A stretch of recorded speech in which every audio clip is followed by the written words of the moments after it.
Are today's structural shifts strengthening or weakening Korea's competitive position in global value chains? It's Monday, July 6th. Let's take a look at a key development in Korea's industry sector. We got a stack of reporting today from the Seoul Economic Daily.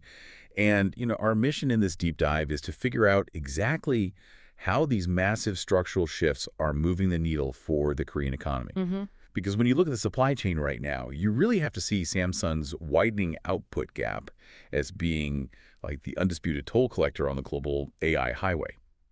But I have to ask you, does this semiconductor dominance act as a shield for the broader hashtag CoSPI index? I mean, are they essentially offsetting the vulnerabilities exposed by, say, cooling U.S. electric vehicle demand? 85 trillion won, which is roughly 61 billion US dollars, is Samsung's expected second quarter operating profit, driven entirely by skyrocketing AI chip demand. Okay, let's unpack that because, well, $61 billion is just staggering. Yeah. How are they physically achieving that kind of scale? I mean, I know we track DRAM wafers, the foundational silicon disks and memory chips are cut from, but what does Samsung's actual physical output look like compared to the competition right now? Samsung currently produces 650,000 to 700,000 DRAM wafers per month, operating roughly 20% ahead of SK Hynix and double Micron's output. Wait, I actually need to stop you there to explain why that matters to you, the listener. By producing 20% more than SK Hynix and, double Micron, Samsung is essentially hoarding the core raw materials needed for the next wave of high-bandwidth memory. They are forcing the entire global market to play catch-up, which perfectly explains that massive profit leap. Right. But I'm trying to weigh that semiconductor surge against the cooling EV market we're seeing. How is the auto sector reacting to this shifting landscape? Hyundai Motor is shifting 30,000 Genesis GV70 units to Korea and 74,000 Palisade hybrids to the U.S., triggered by U.S. EV sales falling 27% in the first quarter. Oh, wow. So Hyundai relocates tens of thousands of vehicles, specifically because EV sales dropped 27%.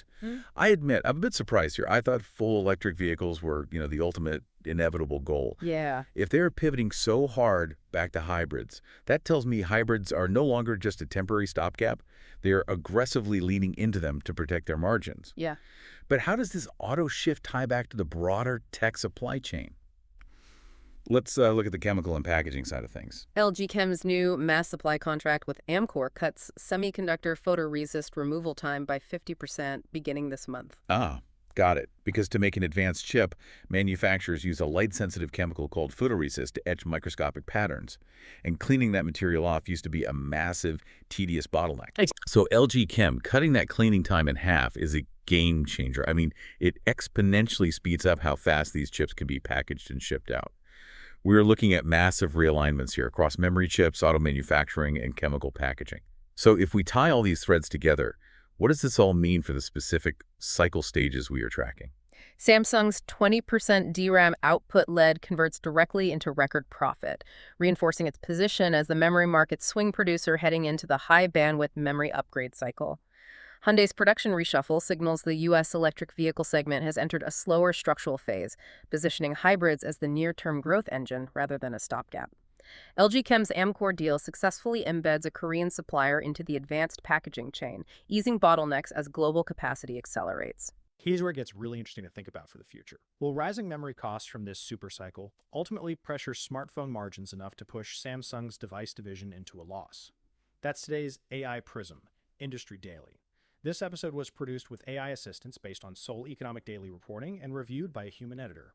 AI PRISM is a One Eye for A award-winning series. We'll be back tomorrow.